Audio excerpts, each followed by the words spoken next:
Hello friends, welcome to the voice of Isha. இன்றைக்கி நம்ம பன்னீர் பிரியாணி எப்படி செய்கிறதுன்னு பார்க்கலாமா?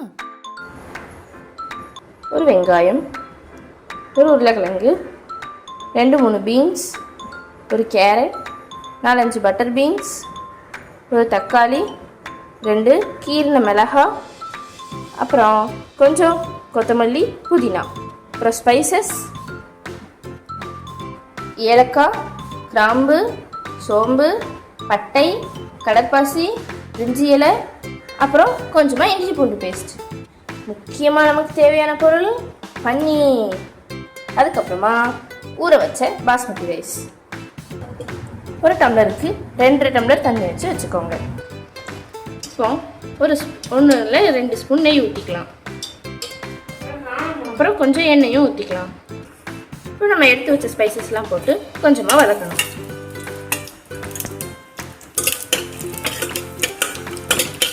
இப்போ வெங்காயம்,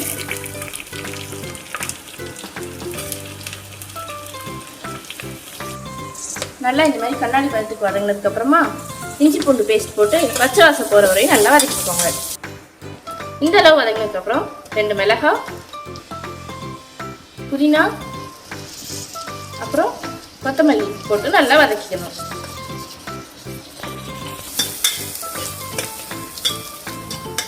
இந்த மாதிரி நல்லா வதங்கினதுக்கு அப்புறமா ஒரு 1.5 ஸ்பூன் காரப்பொடி, 1 ஸ்பூன் கரம் மசாலா, அப்புறம் 1 ஸ்பூன் சாம்பார் பொடி. எங்கள் அம்மா டேஸ்ட்டுக்காக சாம்பார் பொடி சேர்ப்பாங்க. உங்களுக்கு வேணும்னா சேர்த்துக்கோங்க, இல்லைன்னா ஸ்கிப் பண்ணிக்கோங்க. இந்த மாதிரி நல்லா கிண்டி விட்டுக்கோங்க. இப்போ நம்ம பன்னீர் ரெடி பண்ணிக்கலாம். பன்னீரில் கொஞ்சமாக உப்பு, மிளகுத்தூள்,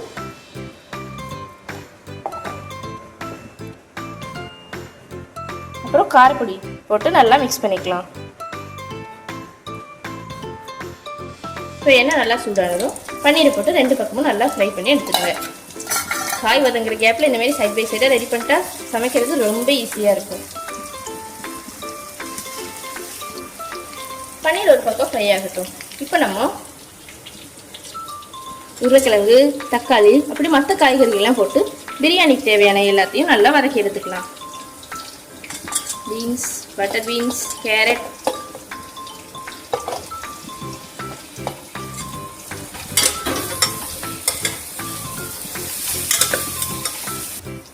பன்னீர் பார்த்தீங்களா எவ்வளோ அழகாக பொரிஞ்சிட்டு இருக்குன்னு. இங்கே காய்கறியும் நல்லா வதங்கிட்டு இருக்கு.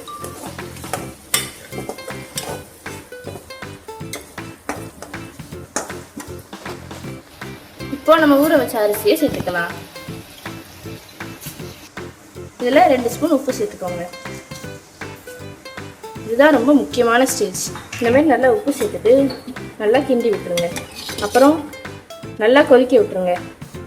இப்போ நம்ம காரம், உப்பு எல்லாம் கரெக்டாக இருக்கான்னு இதை லைட்டாக எடுத்து டேஸ்ட் பண்ணி செக் பண்ணிக்கோங்க. ஏதாவது குறைய இந்த மாதிரி இருந்துச்சுன்னா நீங்கள் ஆட் பண்ணிக்கோங்க. இப்போ பன்னீர் நல்லா வதங்கிடுச்சு. இதை எடுத்து வச்சுக்கலாம். இந்த ஸ்டேஜில் நம்ம பன்னீரை ஃப்ரை பண்ணி எடுத்து பன்னீர் சேர்த்துக்கலாம். சேர்த்து நல்லா கொதிக்க விட்டுடலாம். இந்த ஸ்டேஜில் குக்கர் மூடி வச்சு க்ளோஸ் பண்ணி விசில் போட்டுடலாம். அடுப்பு மீடியம் ஃப்ளேமில் வச்சு 2 விசில் வர வரையும் வெயிட் பண்ணுவோம். விசில் வர கேப்பில் எங்கள் அம்மா ரைத்தா ரெடி பண்ணிட்டு இருக்காங்க. ரைத்தா ரெடி.